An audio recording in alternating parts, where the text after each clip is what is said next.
وہ پوری صورت کے ساتھ حضور اکرام صلی اللہ علیہ وسلم کی مدافعت میں مسلسل تیر چلا رہے تھے، اور ایک عجیب منظر تھا کہ خود رسول اللہ صلی اللہ علیہ وسلم اپنے دست مبارک سے تیر اٹھا اٹھا کر حضرت سعد رضی اللہ عنہ کو دے رہے تھے اور فرماتے تھے، اے سعد، تیر برساتے جاؤ، تم پر میرے ماں باپ قربان۔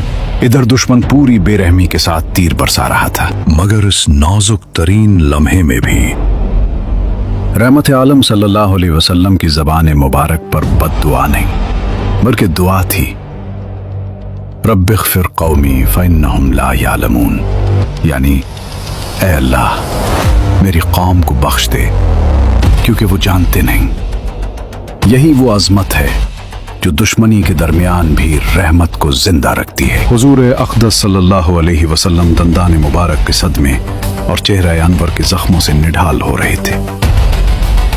اسی حالت میں آپ صلی اللہ علیہ وسلم ان گڑھوں میں سے ایک گڑھے میں گر پڑے جو ابو عامر فاسق نے جگہ جگہ کھود رکھے تھے تاکہ مسلمان لا علمی میں ان میں گر جائیں۔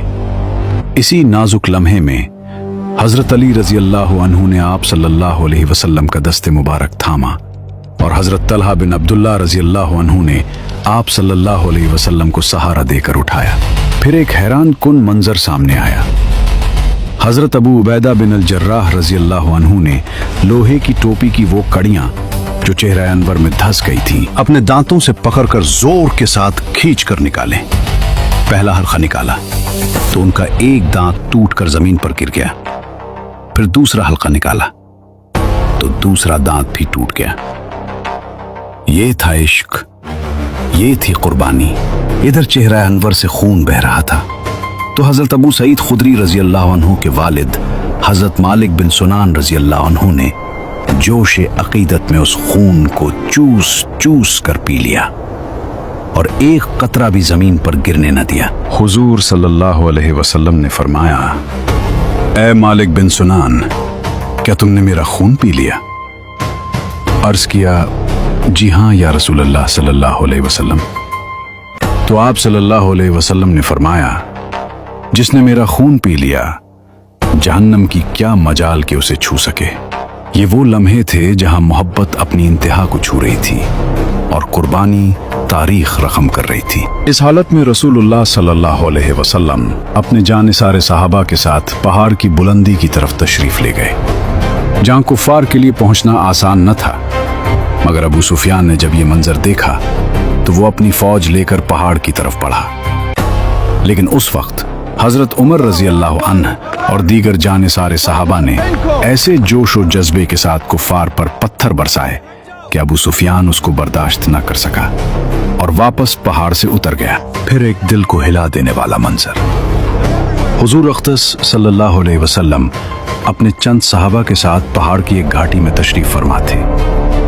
چہرہ انور سے خون بہ رہا تھا۔ حضرت علی رضی اللہ عنہ اپنی ڈھال میں پانی بھر بھر کر لا رہے تھے اور حضرت فاطمہ رضی اللہ عنہا اپنے مبارک ہاتھوں سے خون دھو رہی تھی، لیکن خون رکنے کا نام نہیں لے رہا تھا۔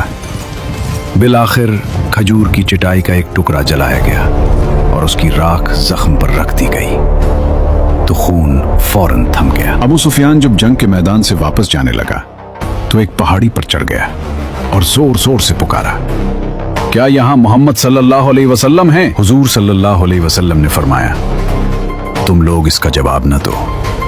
پھر اس نے پکارا، کیا تم میں ابو بکر ہیں؟ حضور صلی اللہ علیہ وسلم نے فرمایا، کوئی کچھ جواب نہ دے۔